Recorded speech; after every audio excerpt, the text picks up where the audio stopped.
ময়মনসিংহের ভালুকায় বন বিভাগের হয়রানিমূলক মামলা, ঘুষ, চাঁদাবাজি বন্ধের দাবিতে ও ভালুকা রেঞ্জ কর্মকর্তা হারুনুর রশিদের খান ও কাদিগড় ভিট কর্মকর্তা আনোয়ার হোসেন খানকে বরখাস্ত করে বিচারের দাবিতে মানববন্ধন ও সড়ক অবরোধ ও বিক্ষোভ সমাবেশ করেছে বিক্ষোভ জনতা। সকালে উপজেলার সিস্টুর বাজার আলমুদ্দিনা শপিং কমপ্লেক্স সামনে বিভিন্ন দাবি সম্মিলিত পেনা পোস্টন ও হাতে নিয়ে ঘণ্টাব্যাপী মানববন্ধন ও সমাবেশ শেষে ঢাকা ময়মনসিংহ মহাসড়কে অবরোধ করে 1 ঘণ্টা বিক্ষোভ করে ভুক্তভোগী এলাকাবাসী। পরে ভালুকা মডেল থানা পুলিশ ও সেনাবাহিনী হস্তক্ষেপে মহাসড়ক থেকে অবরোধ তুলে নেয় বিক্ষোভকারীরা।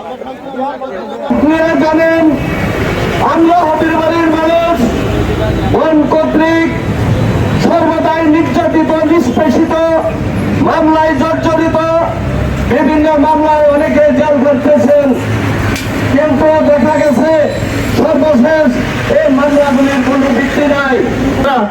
মিডিয়াতে প্রচার করবেন এই প্রত্যাশা রাখি এবং আমরা যাতে এই মানববন্ধনের মাধ্যমে আগামীতে আরো যাতে বড় বড় কর্মসূচি নিতে পারি, যদি ওনারা আমাদের কথা না মানে না থামেন, তাই আমরা বড় বড় কর্মসূচি নিতে পারি। এই কথা আমরা রাজি আছি তো নাকি?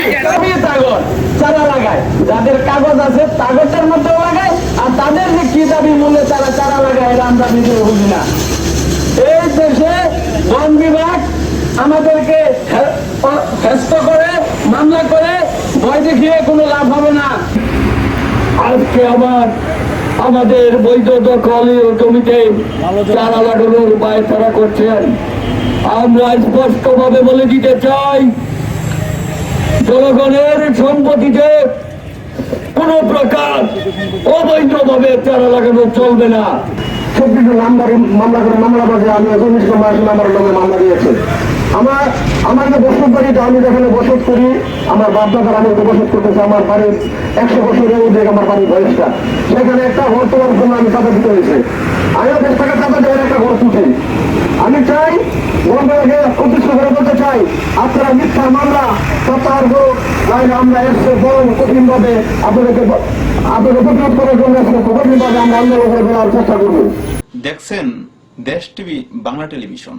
আমরা দেশ ও জনতার পক্ষে। আমাদের পেজে লাইক দিয়ে সঙ্গে থাকুন। ধন্যবাদ।